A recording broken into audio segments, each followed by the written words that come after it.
द्वापर युग में नारायण और नर ने श्री कृष्ण और अर्जुन के रूप में अवतार लिया था।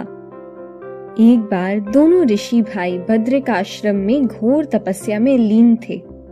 उनकी तपस्या से इंद्र को डर लगने लगा और उन्होंने स्वर्ग की सभी अप्सराओं को उनकी तपस्या में विघ्न डालने के उद्देश्य से भेजा। नारायण ने इंद्र का ऐसा कृत्य देखकर एक पुष्प को अपनी जंघा पर रखकर एक सुंदरी अप्सरा प्रकट कर दी।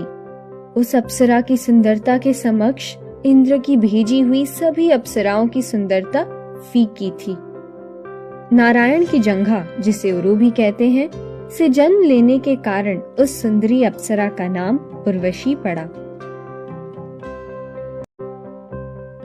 भगवान परशुराम और कार्तवीर्य अर्जुन के बीच युद्ध के समय कार्तवीर्य के सैनिक ऋषियों के आश्रमों पर आक्रमण करने लगे।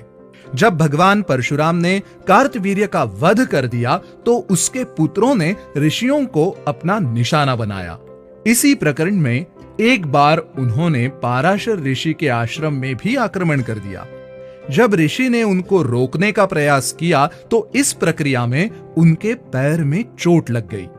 इसी चोट के कारण वो लंगड़ाकर चलने लगे और उनका एक नाम पंगु ऋषि भी पड़ गया।